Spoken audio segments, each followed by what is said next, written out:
All right, Arianna, I have a number four. I know you modeled the company. Can you guess which one it is near the low end of the range that is a buy this morning? I cannot. You have Nike. I know you said that, but I do not know. The ticker starts with a U. Ulta. Yes. Well, that's perfect. That's also what I wanted to talk about anyway. That is great.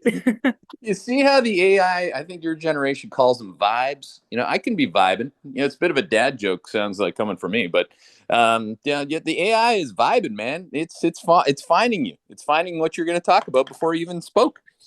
Yeah, it's very smart. It's very useful. So as we just said, we're going to talk about Ulta. So it does have signal strength. We did have our themes call yesterday, and one of the themes was that beauty is normalizing now. So we can really quickly, obviously during the post-pandemic, there was a lot of beauty overconsumption. Then that ended up slowing. And now we're at a point in time where the industry and Ulta have both become more normalized. And at this time, Ulta is also going to be seeing some margin improvement. And we think that the back half and the rest of the year expectations are just far too low. They really came out guided and put tempered guidance a lot. The street bought into that completely. But given the compares, given the setup, compares are just far too low. They're going to come out and really knock those out of the park. And another big catalyst here is Kohl's filing for bankruptcy. That's about 1,100 Sephoras closing in a day. And the majority of those are right on the Ulta doorstep.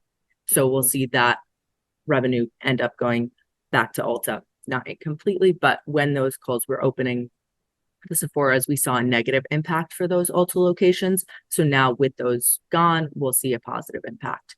And then on top of that, the company just announced that they're adding 8 new K beauty brands. So that's Korean beauty, which is a big trend right now. It's very good for your skin. Everyone's talking about how their skincare is just far superior to anything that we get in the US. Who's So European? Korean. Korean? Mhm. Okay. All right.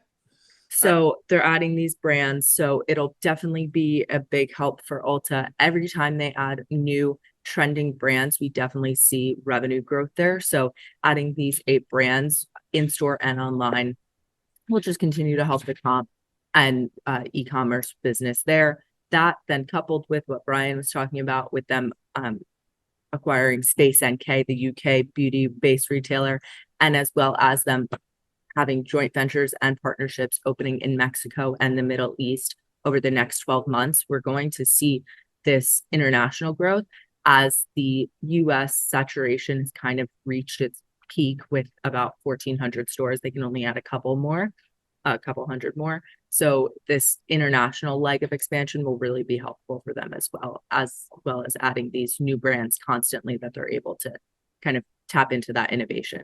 So we're still long this and we see sustained growth here over a trend and tail duration. So that would that be like better than something like Keels? Yes, so not gonna shit on Kiehl's outright, but I do like Korean beauty. It's supposed to be a lot of it's supposed to be really hydrating for your skin, so very good for the anti-aging effects. Oh, I get my daughter's got me some. Let me put my glasses on while I do this. I have this thing from Kiehl's called the Age Defender Cream Moisturizer that I'm looking at right now. It's I don't know if it works. Evidently, it doesn't actually. But so maybe I'll talk to them about going for the Korean style. ULTA. All right. Thanks for watching Hedgeye on YouTube. If you haven't already, make sure to click on the button below there. Subscribe to our YouTube page. You can also follow the link in the description to our website to get even more great investing content.